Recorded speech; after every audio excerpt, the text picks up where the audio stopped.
봅니다. 시편 32편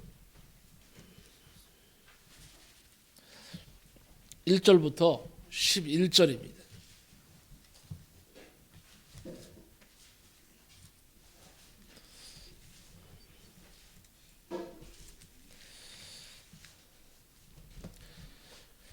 시편 32편 1절부터 11절까지 봅니다.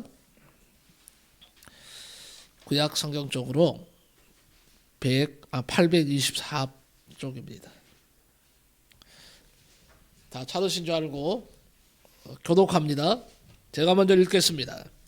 허물에 사함을 받고 자신의 죄가 가려진 자는 복이 있도다.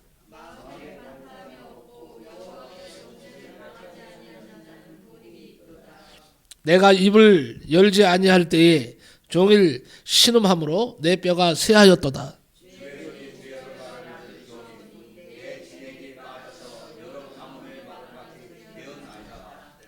내가 이르기를 내 허물을 여호와께 자복하리라 하고 주께 내 죄를 아뢰고 내 죄악을 숨기지 아니하였더니 곧 주께서 내 죄악을 사하셨나이다.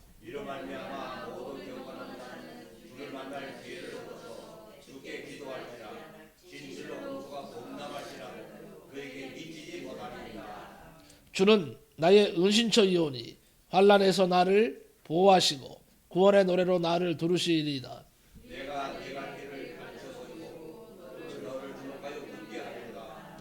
너희는 무지한 말이나 노새같이 되지 말지어다. 그것들은 자갈과 굴레로 탄속하지 아니하면 너희에게 가까이 가지 아니하리로다.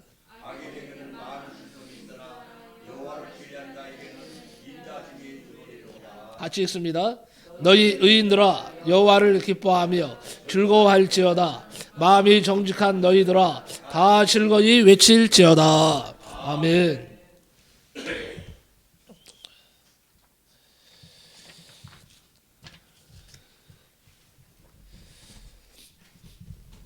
오늘 말씀을 가지고 내 다윗의 허물과 자복이 주는 교훈이라는 제목으로 말씀을 나누며 은혜를 받고자 합니다. 다윗을 우리는 성군이라고 합니다. 맞죠? 여러분도 성군으로 인정하십니까? 다윗은 성군이에요. 성군은 뭐예요? 성스러운 왕. 세상적으로 말하면요, 정치도 잘하고 인성도 있고 모든 것이 존경할 만한 그러한 그런 왕을 우리는 성군이라고 합니다. 그런데 다윗이요, 간음죄를 지었어요. 다윗의 간음죄와 또 더 나아가서 살인죄, 이것들이 많은 결과를 낳았다는 것입니다. 여러분, 한 번 죄를 짓게 되면 그 죄를 은폐하기 위하여 더 큰 죄를 짓게 마련입니다. 죄를 은폐하기 위해서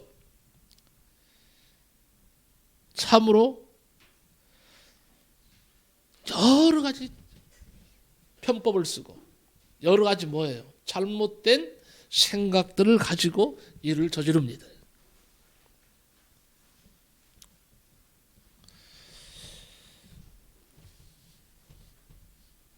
다윗은요, 정말로 많은 죄를 지었어요. 그런데 우리가 다윗의 좋은 면만 보기 때문에 다윗을 칭찬하고 하는 것이죠. 다윗이 저지른 죄가 성경에 보니까 한두 가지가 아니더라고요. 오늘 말씀을 한번 돌아가 보면서 먼저 우리가 생각할 것은 다윗의 허물이 뭐냐 이거예요. 다윗이 도대체 얼마나 큰 허물을 가지고 있기에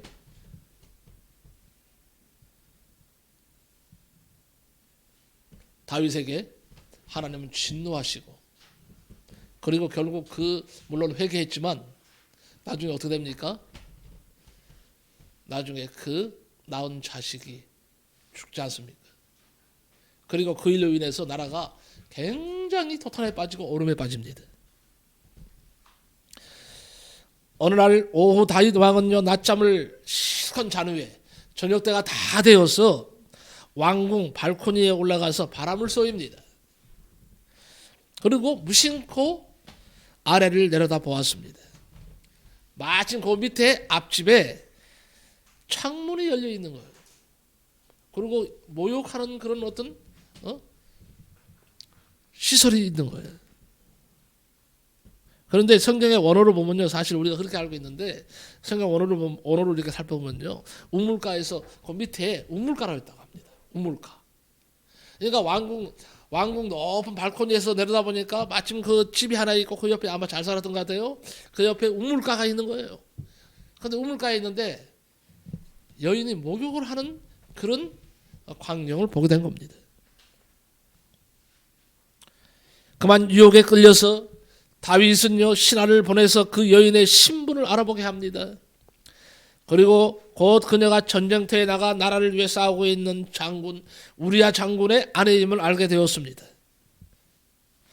그 정도 알았으면 정신을 차리고 생각을 돌려야 할 그런 임금이 그만 정욕을 이기지 못해서 그 여인을 은밀히 불러서 침실로 유인해서는 불륜의 관계를 맺게 되었습니다. 다시 말합니다. 한 번 죄를 짓게 되면 그 죄를 은폐하기 위해서 더 큰 죄를 짓게 마련이라는 사실을 여러분 꼭 인식하시기 바랍니다. 왕은요 자신의 죄를 감추기 위해서 급히 전쟁터에 있는 우리아를 불러들입니다. 우리아는 왕이 부르니까 무슨 이유인지도 모르고 달려옵니다. 그리고는 다윗이 말합니다. 너는 전쟁터에서 고생을 많이 했으니까 집에 가서 며칠 쉬라는 명령을 내립니다. 그러나 우리아의 대답은 임금의 계획을 허사로 만듭니다. 우리아는 집에 돌아가지 않습니다. 왕궁 뜰에서 노숙하면서 전쟁 중에 있는 동료들의 고생에 동참을 했습니다. 그런 말합니다. 내가 어떻게 이렇게 집에 가서 편히 쉴 수 있느냐. 지금 내 동료들은 내 소에 있던 병사들은 지금 피를 튀기면서 싸우고 있는데 나는 집에 들어가지 않으리라.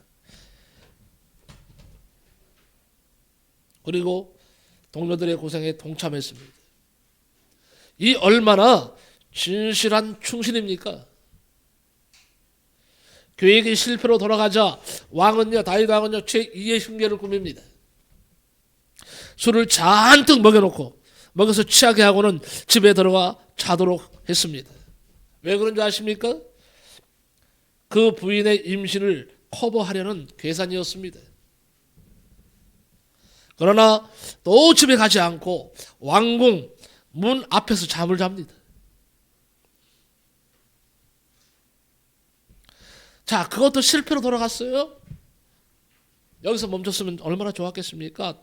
또 제3의 흉계를 꾸밉니다. 우리아를 아예 이번에는 없애버려야 되겠다.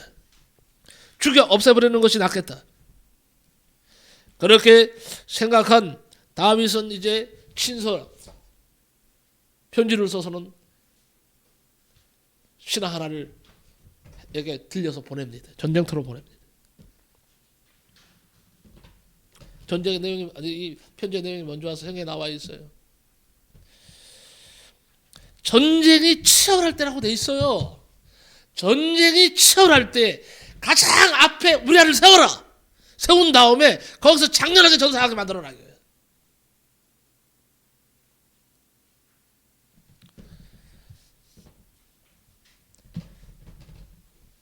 우리아가 전쟁터로 돌아갑니다. 그랬더니 우리아보다 위에 있는 장군인 것 같아요. 총사령관이겠죠. 우리아를 부릅니다. 그리고 말은 잘해요. 네가 전쟁에 능하고 잘 싸우니까 우리가 형국이 위급하다. 지금 위험하다. 그러니까 네가 병사들을 이끌고 맨 앞장서서 나가서 적과 싸우라는 거예요. 너를 보면서 병사들이 힘을 얻을 것이다 이거예요. 그럴듯하죠? 이 명령을 그대로 우리아가 순종을 합니다. 알겠습니다. 사령관님. 제가 맨 앞에 서서 이스라엘을 위하여 다윗 왕을 위하여 싸우겠습니다. 성경에 있는 내용이에요. 다윗 왕을 내 군, 내 주인 다윗을 위하여 내가 나라를 위해서 목숨을 바치리라 싸우리라 하고는 앞장서서 나가서 싸우는 거예요.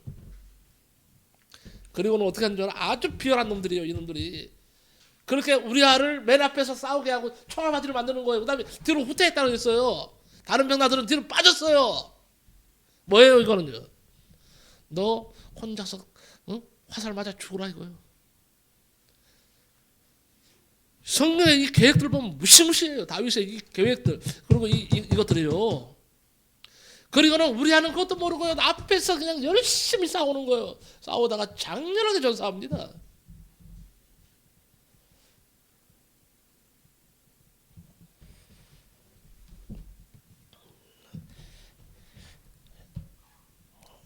이것은 살인죄예요. 살인죄 사실. 자꾸 사람들이요 다윗이 직접 손으로 피를 묻히지 않았으니까 살인 뭐요? 교사? 살인을 도와준 그거밖에 없다. 천만의 말씀이에요. 이건 완전한 계획이에요. 다윗의 완벽한 죽이기 위한 계획이었고 그대로 실천한 것뿐이에요. 그러니까 앞장서서 다윗은 우리아를 죽이라고 말을 했기 때문에 그리고 죽기를 바랬고 그리고 그의 계획에 의해서 장렬하게 우리아가 전사한 겁니다.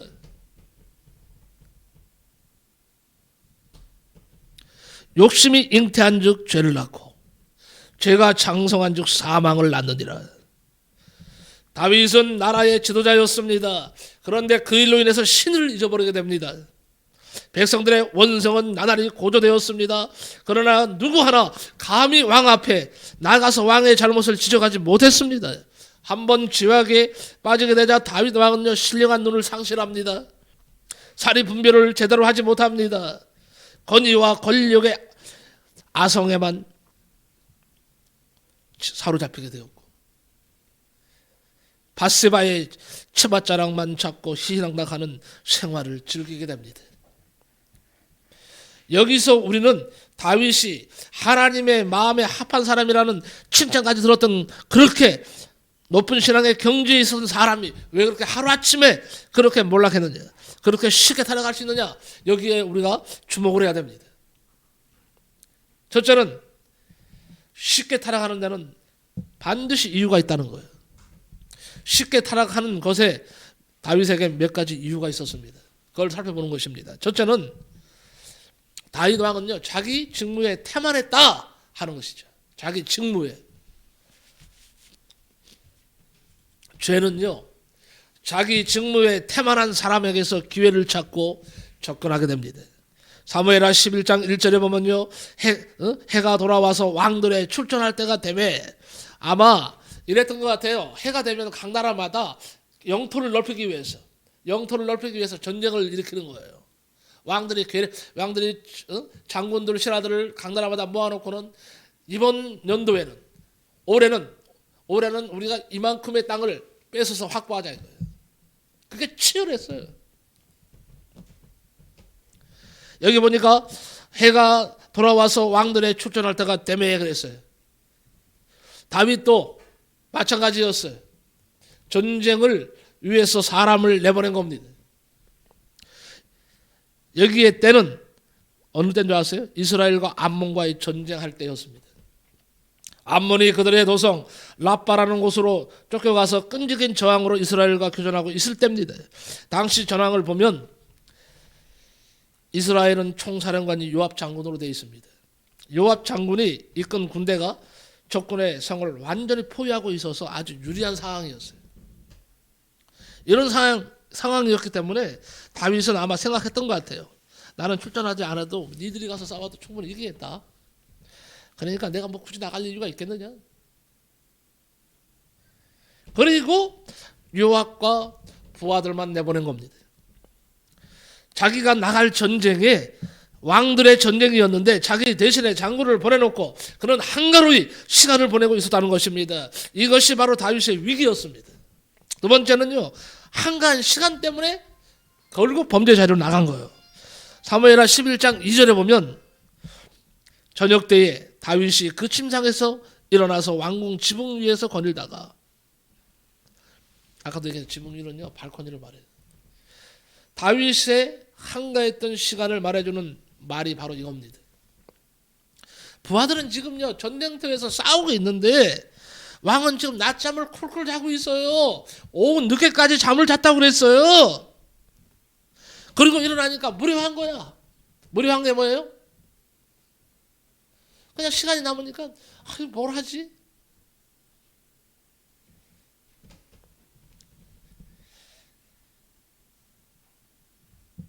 무료해서 저리 왔다 갔다 하다가 저녁 때에 일어나서 지붕을 산책하는 것입니다.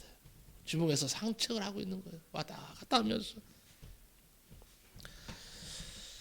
고여있는 물은 썩습니까? 안 썩습니까?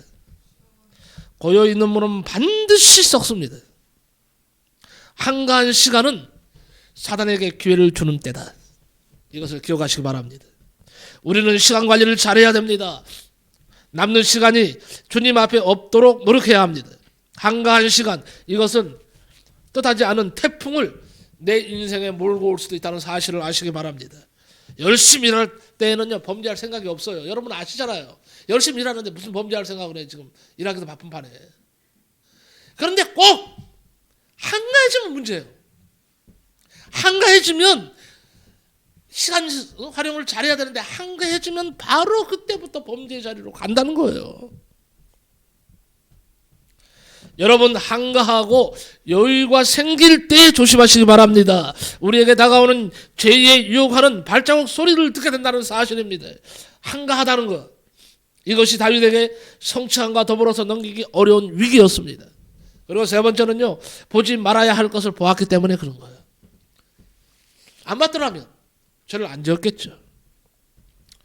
2절에 이어지는 말씀에 보면 왕궁 지붕 분명히 위에서 거닐다가 그곳에서 보니까 한 여인이 목욕을 하는데 심히 아름다웠다 그랬어요. 아름다워 보이는지라 그랬어요. 여러분, 범죄는 두 가지 경로를 통해서 들어옵니다. 보는 것과 듣는 것입니다. 다윗은 한가한 시간에 왕궁의 지붕 위를 거닐다가 모욕하고 있는 여인을 보고 음욕이 생겨서 죄를 짓게 된 것입니다.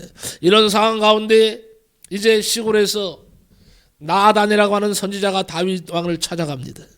하나님이 보내셨습니다. 그리고는 다윗에게 이런 얘기를 들려줍니다. 그의 얘기를 잠깐 들려드리겠습니다. 나단 선지자가 이런 비유를 합니다. 왕이시여, 한 마을에요 양과 소가 많은 집이 있었는데 어느 부자가 자기에게 찾아온 손님을 대접하기 위해서 그 밑에 소 한 마리밖에 없는 가난한 농부의 양 한 마리밖에 없는 가난한 농부가 있었는데 이 부자가 그 양 하나 있는 것을 빼앗아서 자기 손님을 대접했습니다. 왕은 어떻게 생각하십니까? 왕이요, 당신 같으면 그 사람을 어떻게 했으면 좋겠습니까? 하고 얘기하고 눈치를 살살 보는 거예요. 그러자 다윗은 대뜸하는 소리가, 그래도 한가락에 양심은 남아 있었는지, 아니 그런 놈이 어디 있냐 이거예요. 그런 사람이 있다니 죽여야 마땅하지. 죽여야지. 그리고 그로 하여금 당장 4배로 갚도록 하라 그러는 거예요. 버럭 큰 소리를 친 겁니다. 그때 나단 선자도 버럭 소리를 지릅니다. 당신이 바로 그 사람입니다. 다윗 왕을 호되게 견책했습니다. 하나님께서 목동인 당신을 왕이 되게 하시고 이스라엘의 권세를 한 손에 거머쥐게 해주셨는데 무엇이 부족해서 우리아를 죽이고 그의 하나밖에 없는 아내를 뺏었습니까? 당신이 은밀한 중에 죄를 지었지만 하나님은 백주에 그랬어요. 대낮에 당신의 죄를 들춰내실 것이다. 대낮에 당신을 벌하실 것이다.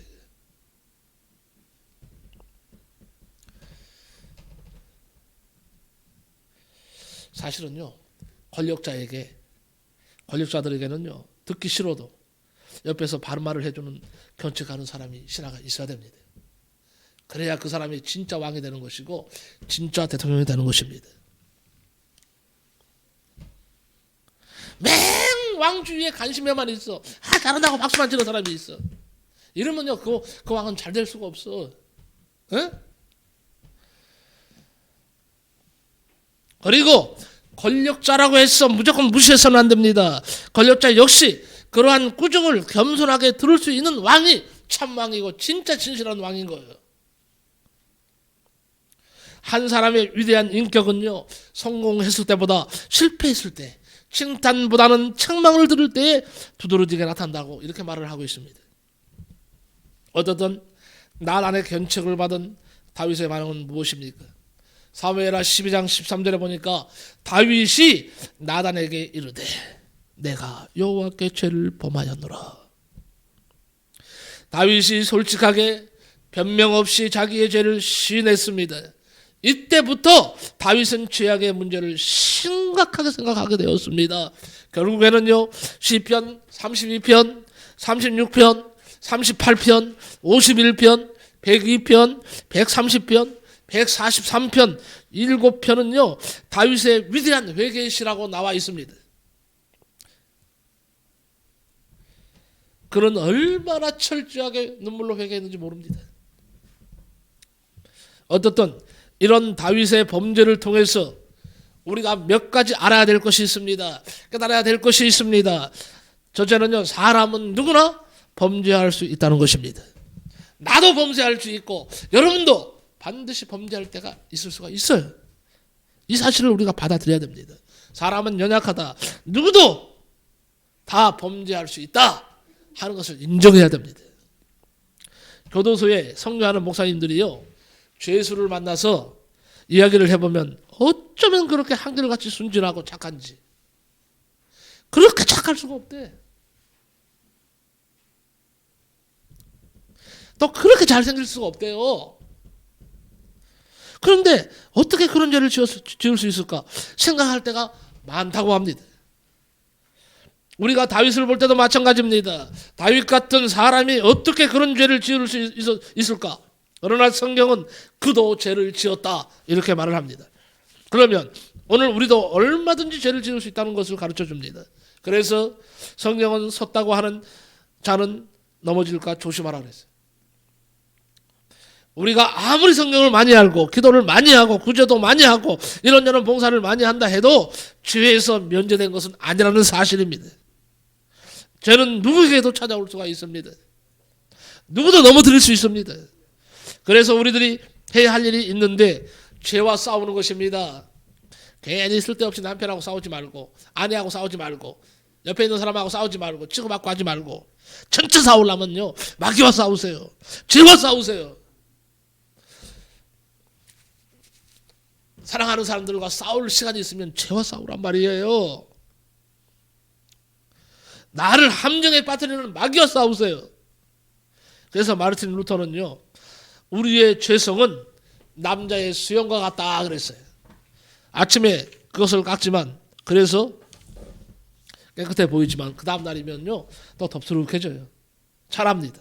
그래서 매일 아침 깎아야 합니다. 저는 어제 아침에 면도를 했어요. 그래서 오늘 아침에요 이제 추위되니까 한번 보자 만지니까 걸려 벌써. 그래서 또 싹 깎았잖아요. 보기 좋죠. 깨끗하게. 여러분 앞에 뭔가 이렇게 지저분하면 안 되잖아요. 야, 아침에 나는 그런 생각을 했어요. 아니 어제 아침에 깎았는데 벌써 이게 꺼끌꺼끌하니 이거 참 이놈의 수염은 철판인가 말이에요. 강판인가 말이에요. 철판도 뚫래?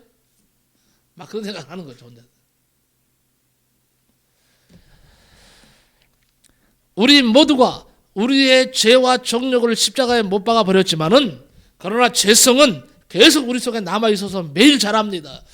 그래서 우리는 매일 그 죄성을 다스려야 됩니다. 사도 바울은 날마다 자기를 쳐서 복종시키는 삶을 살았다고 고백합니다. 우리는 날마다 자기를 부인하면서 살아야 돼. 나를 부인하는 것이 뭡니까? 나는 연약하다. 나는 죄인이다. 나는 부족함이 많다. 그래서 나는 뭐예요? 하나님 앞에 바로 서야 된다. 하나님 앞에 기도해야 된다. 이게 자기를 부인하는 거예요. 그리고 또 한 가지 알아야 될 것은 뭐냐? 죄는 점점 더 커진다는 사실을 알아야 됩니다. 여러분, 이잣돈 써보신 분 있습니까? 나중에는요, 원금보다 이자가 더욱 커져서 결국은 파산하는 것입니다. 마찬가지로 죄도 가만히 두면 눈덩이처럼 불어납니다. 다윗을 보십시오. 여자에 대한 성적 욕망이 나중에는 남편이 있는 여인을 탐하게 되었고, 급기야는 그와 간음하게 되었고, 그것도 모자라서 남편을 속이게 되었고, 결국에는 자기의 충신을 죽이기까지 된 겁니다. 발전한 겁니다. 그래서요, 다윗은 십계명 중에 몇 계명을 범했을까요? 다윗은요. 네, 4개를 범해요. 십계명에서 무려 4개. 네? 첫째가 뭐예요? 남의 것을 탐내지 말라는 제 10계명을 범하게 되었고, 거짓 증거하지 말라는 제 9계명을 범하게 되었고, 간음하지 말라는 제 7계명을 범하게 되었고, 살인하지 말라는 제 6계명을 범하게 된 겁니다. 무서운 것으로 발전됐어요. 그래서 여러분, 죄는 작을 때 빨리 청산하는 것이 좋아. 왜 죄를 자꾸 마음속에 숨겨놓으세요? 숨겨놓고 이게 쌓여. 쌓이면 언젠가는 이 죄 때문에 내가 넘어지는 거예요. 파산하는 거예요. 죄는 생각날 때, 하여튼 조금 할 때 뿔을 잘라버려야 돼.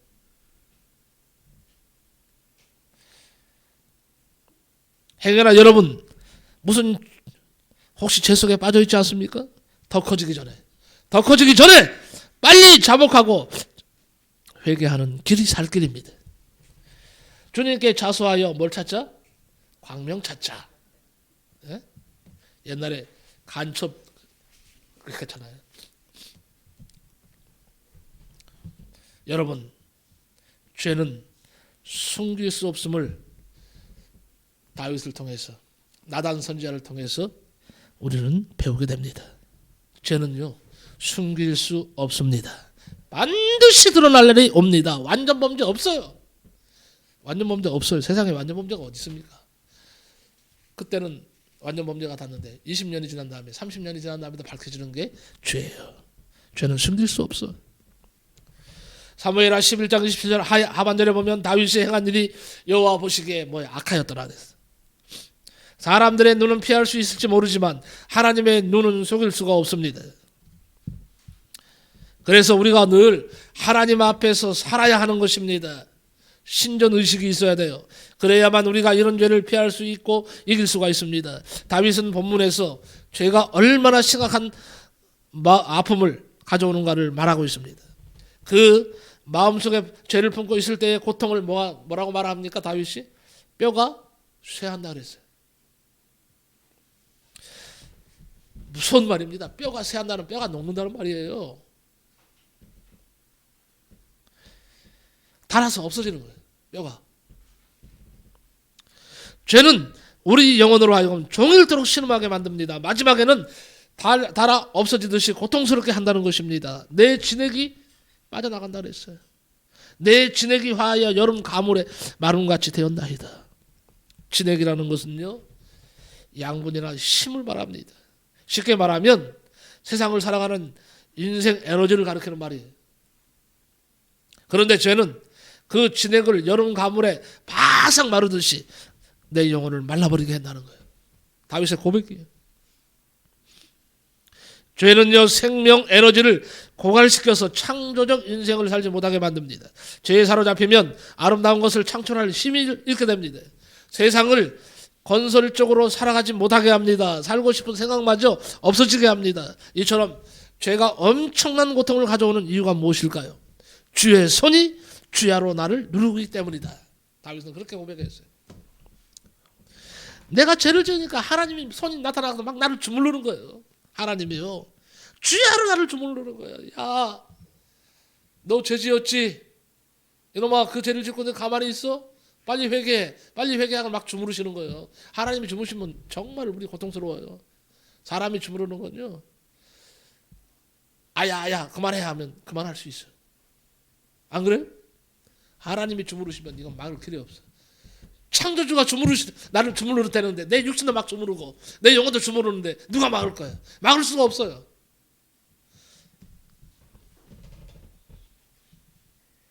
성경에는요, 하나님의 손을 두 가지로 말합니다. 하나는 우리를 쓰다듬어 주시는 사랑의 손입니다. 하나님은 다니엘이 지쳐 있을 때에 그를 어루만져 주셨습니다. 예수님께서 소경의 눈을 어루만져 주셨으니 고쳐주셨어요. 어린아이를 쓰다듬어 주셨습니다. 이런 사랑의 손길이 바로 하나님의 사랑의 손길입니다. 그런데 때로 하나님의 손은요, 무서운 심판의 손이 되기도 합니다. 출애굽기 7장 4절에 보면 바로가 너희를 듣지 아니할 터인즉 내가 내 손을 애굽에 더하여 여러 큰 재앙을 내릴 것이다 그랬어요. 이때 하나님의 손은 채찍을 들고 계시는 무서운 손입니다. 다윗은 본문에서 바로 그 무서운 하나님의 손이 죄를 지은 자신을 지금 누르고 있다고 말합니다. 얼마나 고통스러웠겠어요. 마치 기름이라도 막 짜는 것처럼 말이에요. 하나님 막 짜대는 거예요. 마치 기름이라도 짜려는 것처럼 팍팍 눌러 꽉 누르신다는 거예요. 그것도요, 밤낮 없이 주야로 그랬잖아요. 누르신다 그랬어요. 나는요, 만약에 내가 죄를 지었는데 우리 김나정 사모님이 하루만 나를 죽는다 해도 나는 견디지 못하고 쓰러질 거예요. 그렇지 않겠어요? 너무 힘들어서. 그런데 주야로 누르는 것은 한 번만 다윗을 누르는 것이 아닙니다.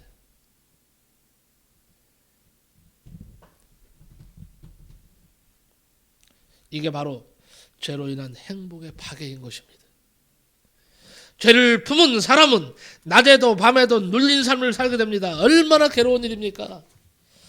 여러분, 하나님 앞에 죄를 지으면요, 어때요? 괴롭지 않습니까? 괴로워야 돼. 예? 하나님께 죄를 짓고도 괴롭지 않다면 이건 큰 문제가 있는 거예요. 화인 맞았든지 아니면 뭔가 지금 삐뚤어져도 단단히 삐뚤어진 거예요. 사람의 본능은 여러 가지가 있겠지만은 그 중에 가장 강렬한 본능 중에 하나가 자기 보호 본능입니다. 그래서 대부분의 사람들은 자신의 잘못이 노출되는 경우에 세 가지 반응을 합니다. 첫째는요, 죄를 숨겨서 덮어버리려고 합니다. 두 번째는 핑계를 대거나 변명을 합니다. 즉 책임 회피하거나 모호하게 만들려고 합니다. 세 번째, 합리화 정당화를 시키려고 합니다. 이를테면 다윗과 같은 경우 내가 그래도 일국의 왕인데 그 정도야 뭐 라고 할 수 있어요. 그럼에도 불구하고 다윗은 자신의 잘못이 지적되었을 때 하나님의 손이 나를 짓누르는 것 같도다. 내 뼈가 새하여지고 내 진액이 여름 가물에 마름같이 지금 되고 있다. 고백하면서 무척 괴로워했다는 겁니다. 마지막으로 세 번째는요, 우리들도 이제 회개해야 할 일들이 있습니다. 무엇입니까? 첫째, 따라합시다. 회개하지 않는 신앙생활을 회개하라. 이게 무슨 말일까요? 신앙생활 매주마다 하죠. 매일 기도하죠. 여러분 얼마나 회개 기도하십니까? 얼마나 회개 기도하십니까? 회개하지 않는 신앙생활은 무의미한 신앙생활이에요. 회개가 없는 사랑은요, 사랑이 아니에요. 회개하지 않는 것은 하나님을 멸시하는 행위입니다. 회개하지 않는 신앙생활을. 그래서 우리는요, 회개해야 돼요. 많은 성도들이 회개의 능력을 상실했습니다. 죄의 지적보다는 듣기 좋은 말만 들으려고 합니다. 남의 잘못을 잘 지적해도 자신은 회개하지 않습니다. 무엇을 회개해야 할지도 모릅니다. 사실 다윗은 나단 선지자가 올 때까지요, 죄를 깨닫지 못했어요. 나단 선지자를 보고도 아무렇지도 않았습니다. 나단 선지자가 그의 죄를 깨우쳐 줄 때에 그때서야 다윗은 회개합니다. 이것이 우리가 매일 회개의 자리에 나가야 할 이유입니다. 여러분, 우리의 무뎌진 마음은 죄를 깨닫지 못합니다. 우리의 어두운 눈은 죄를 발견하지 못합니다. 그 가운데 우리는 쉴 새 없이 죄의 담을 쌓아가는 것입니다. 높여갑니다. 알고도 범죄하고 모르고도 범죄합니다. 생각으로, 눈으로, 입으로, 귀로도 죄를 짓습니다. 손과 발로도 범죄합니다. 이렇게 죄의 늪에 빠져들면서도 안전하다고 착각하는데 큰 문제가 있는 거예요. 여러분 중에 감히 나는 안전해 지금 말할 수 있겠습니까? 그런 분이 있습니까? 천만의 말씀, 만만의 말씀입니다. 그건 하나님 앞에 교만입니다. 우리는 날마다 회개해야 돼요. 매 시간마다 회개해야 됩니다. 회개하지 않는 것은 하나님 말씀에 불순종하는 것입니다. 회개 없는 신앙, 회개 없는 기도, 회개 없는 삶은 가짜입니다. 죽은 신앙입니다. 빨리 살아있는 신앙으로 바꾸십시오. 신앙이 살아있어야지. 죽은 신앙 갖고 뭘 할 거예요? 무슨 능력이 있어요?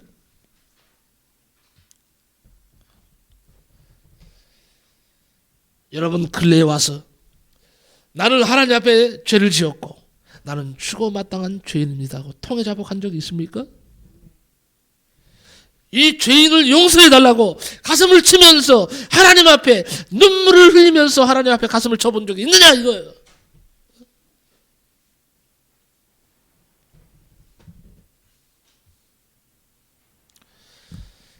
두 번째는요, 따라갑시다. 용서하지 못한 것을 회개하라. 아직까지도 용서하지 못한 것이 가슴에 남아 있어요? 아직까지 용서하지 못한 것이 나를 누르고 있습니까? 그렇다면 이제 회개하는 거예요. 하나님은 온 인류를 용서하기 위해서 독생자를 보내셨습니다. 예수님은 십자가에서 모든 죄를 용서하셨습니다. 어떠한 사람이라도 다 주님은 용납하셨어요. 동시에 하나님은 우리에게 용서할 것을 말씀하십니다. 용서가 얼마나 중요한지 주님은 주기도문을 가르쳐 주십니다. 만약 우리가 이웃을 용서하지 않는다면 하나님께서도 우리를 용서하지 않겠다고 하십니다. 마태복음 6장 15절에 나와 있어요. 우리는 70번씩 7번이라도 용서하라 그랬습니다. 용서한다는 것은 하나님의 마음을 품고 하나님의 눈으로 세상을 바라보면서 하나님의 뜻을 이루어드리는 것을 말합니다. 세 번째는요, 한번 따라합시다. 희생봉사 안 한 것을 회개합시다. 네. 봉사는 뭐예요? 사랑의 표현이고 행위라고 합니다. 봉사한다는 것은 하나님을 사랑하는 것입니다. 나는 어제 우리 김지환 주사님과 둘이서 아침에 일을 시작해요. 이분이 말이야 7시 넘으니까 땡하고 왔네? 오셔서 벌써 준비한다고 벌써 바깥에 소리가 나가보니까 벌써 와가고 준비하고 있어. 물론 저는 집사님이 일찍 오신다 그러기 때문에 새벽 기도하고 안 잤어요. 자지는 않았어요. 계속 이렇게 준비하면서 있었는데 둘이요 이렇게 일을 하면서 참 감사하다 하는 생각이 드는 거예요. 내가 집사님이 계시니까 이거 집사님 아니면 누가 하겠어? 들어다 보니까 거기 한 이 정도로 파야 돼. 이쪽으로 파내야 되는 거. 이게 이놈들이 죄송합니다. 이 공사하는 사람들이 가면서 말이에요. 이걸 깊이 묻어놓은 거야. 이쪽으로 빼내는 선을. 그걸 다 파내야지. 그거 연결을 해야지 안으로 들어올 거 아니에요. 세상에 그거 파내는데 얼마나 힘들어. 그거 좁은데 혼자서 낑낑대면서 내가 뭐 들어가서 도와줄 수도 없죠. 근데 이거 혼자밖에 못해. 이거 너무 좁아서.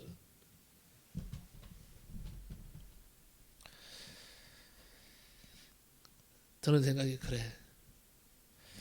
교회를 사랑하니까 저렇게 하지. 주님을 사랑하니까 저렇게 하지. 하나님을 살아계심을 믿으니까 저렇게 하지. 내가 그런 말을 했어요. 집사님, 내가 축복기도 많이 해드릴게요. 앞으로 집사님 잘 되실 거예요. 잘 될 수밖에 없지. 자, 사랑하는 연인들을 한번 보십시오. 연인들. 사랑하는 사람 때문에 시간을 빼앗기는데도 좋아해요. 사랑하면 내 물질을 사용하는데도 기뻐요. 남을 위해서, 지금 사랑하는 사람을 위해서 사용하는데도 기뻐요. 아니, 어떻게 하면 더 해줄까를 고민합니다. 야곱은 사랑하는 라헬을 아내로 삼기 위해서 7년간을 하루같이 봉사했습니다. 교회 생활하면서 희생 봉사할 일이 너무 많습니다. 나만 편하면 되는 게 아니에요. 나만 편하면 되고 남이 어떻게 되든지 나 몰라라 하는 것은 신앙생활이 아닙니다. 아름다운 모습이 아닙니다. 교회를 향해서 성도들을 향해서 하나님 영광을 위해서 희생 봉사 안 한 것이 있다면 여러분 회개하시기 바랍니다. 네 번째 한번 따라합시다. 무관심한 것도 회개하라. 무관심한 것. 하나님 앞에 무관심한 것도, 교회 앞에 무관심한 것도, 부모에 대해서 무관심한 것도, 형제에 대해서 무관심했던 것도 다 이거 죄예요. 철저하게 하나님 앞에 무관심했던 죄를 회개하시기 바랍니다. 마지막으로 다섯 번째는요, 우리가 살 길은요, 오늘 다윗처럼 내가 죄인입니다, 내가 죄를 지었습니다, 내가 죄인입니다 하고 무조건 회개하면 우리가 살 길이 열립니다. 살 길이 열립니다. 기독교는 회개를 중요하게 생각하는 종교입니다. 회개하라는 말은 세례 요한의 첫 번째 메시지였습니다. 예수님의 첫 번째 메시지가 뭡니까? 역시 회개하라. 이제 아셨죠? 회개가 얼마나 중요한지. 하나님이 한 영혼이 범죄한 자리에서 회개하고 돌아오는 것을, 회개하는 것을 얼마나 하나님이 기뻐하셨으면 첫마디가 오자마자 하는 얘기가 뭐예요? 회개하라! 회개하라! 회개하라! 회개하면 죽는 게 아니에요. 회개하면 부끄러움 당하는 것이 아닙니다. 회개하면 영혼이 살고 육신도 삽니다. 회개 없이는요, 죄를 사함받지 못합니다. 죄를 사함받지 못하면 구원을 받지 못합니다. 회개는 그래서 굉장히 중요한 것입니다. 아무쪼록 앞으로요, 여러분이 많은 일을 하셔야죠. 그 중에 하나, 회개하는 일 절대 게을리하지 마시기 바랍니다. 회개하는 자리로 오늘부터 회개하는 자리로 나가시기 바랍니다. 그러면 육신도 살고 영혼도 사는 역사가 반드시 있을 것이다. 하나님은요, 심판하시기 전에 우리에게 충분한 회개의 기회를 주신다는 사실을 오늘 믿으시기 바랍니다. 심판받기 전에 빨리 회개하면 다 살아. 하나님이 잘되게 하십니다. 하나님은 조급한 하나님이 아니십니다. 충분하게 인내하면서 내가 회개하기를 기다려주시는 하나님이시다. 창세기 7장 8장에 보면 노아 시대에 하나님께서 온 세상을 물로 심판하셨는데, 심판하시기 전에 120년이라는 긴 세월의 회개의 유예 기간을 주셨다는 사실을 여러분 믿으시기 바랍니다. 노아의 온 가족이 하나님의 말씀에 순종하여서 방주를 만들었지만 다른 사람들은 끝까지, 하나님이 120년의 그 긴 세월을 회개하라고 기회를 주셨지만 끝까지 한 사람도, 노아 가정 외에 한 사람도 회개하지 않았기 때문에 결국 어떻게 됐습니까? 다 물로 멸망을 당한 거예요. 결론적으로 말씀을 드립니다.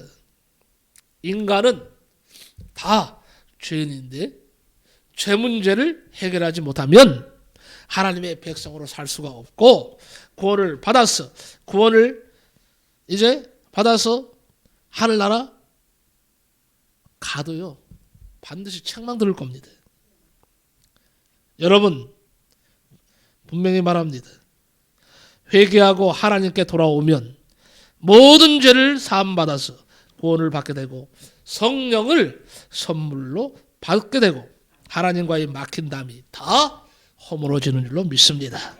사도행전 2장 38절에 회개를 하면 죄사함을 받고 성령을 선물로 주신다 그랬어요. 자, 한번 28장 13절을 말씀드리고 말씀을 마칠까 합니다. 자기의 죄를 숨기는 자는 형통하지 못할 것이다. 죄를 자복하고 버리는 자는 여호와 하나님께 불쌍히 여김을 받으리라. 이 말씀을 기억하시기 바랍니다. 회개의 역사가 성령님을 통해서, 말씀을 통해서 여러분에게 임하시기를 예수님의 이름으로 간절히 축복합니다. 우리 주여 이재인이 한번 같이 찬양